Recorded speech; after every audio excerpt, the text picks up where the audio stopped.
Hello, I'm Nikki Swaley and welcome to BCU News. First, the latest on the attacks in Paris by militant group Islamic State. On Friday night, ISIS attacked the French city with explosions and gunfire across 4 locations. The Bataclan concert hall was where the most of the casualties occurred. Over 400 people were injured during the night's incidents.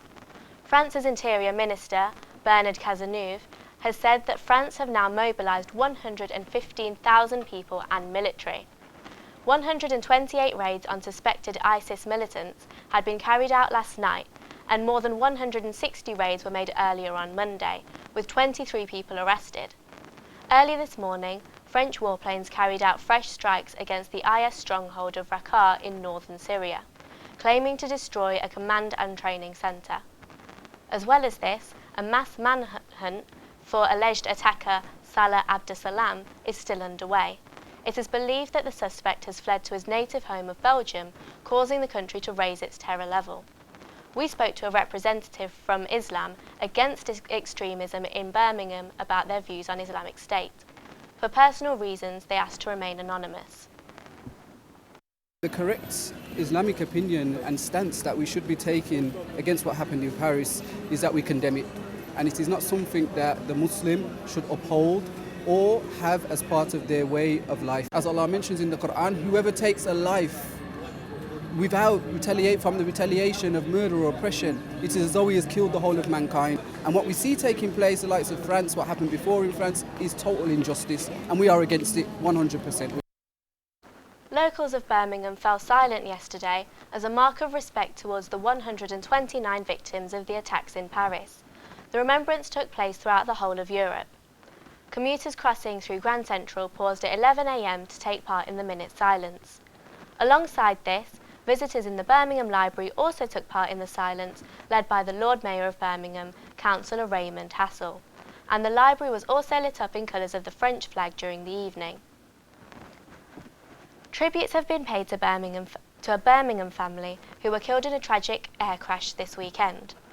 Amateur pilot Philip Garvey, his wife Anne, as well as 2 of their children, Emily and Dan, were flying out to Devon to visit their daughter Charlotte when their plane came down in Somerset just before 11:45 a.m. on Saturday. Remaining daughter Charlotte posted a photograph of the family with the words, "We are absolutely devastated and love you all so much." Post-mortem examinations are due to take place this week. In other news, Her Majesty the Queen, accompanied by the Duke of Edinburgh, will visit Birmingham this Thursday for the official unveiling of Grand Central Station. Now over to Ryan for the full story. The Queen and Prince Philip will arrive royal train into Birmingham New Street Station, which has recently reopened after an extensive redevelopment.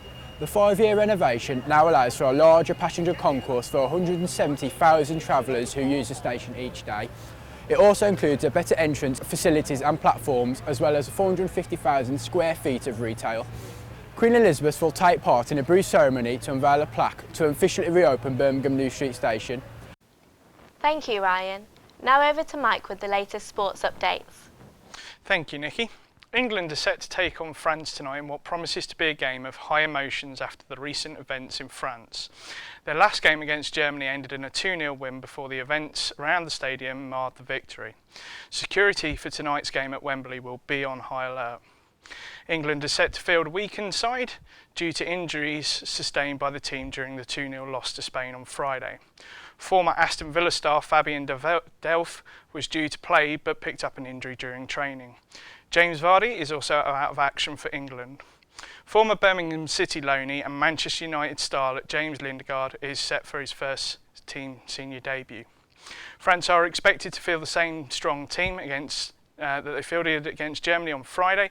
While England offered to postpone the game, the French FA decided to continue ahead. Both teams will observe a 1-minute silence at Wembley prior to the 8 p.m. kickoff. In other sports news, former Aston Villa manager Paul Lambert has been appointed the new manager of Blackburn Rovers. That's all for the sports news. Back to you, Nikki. Thank you, Mike. That's all from me today. Please join us again tomorrow for the 8 a.m. showing. Thank you for watching. Goodbye.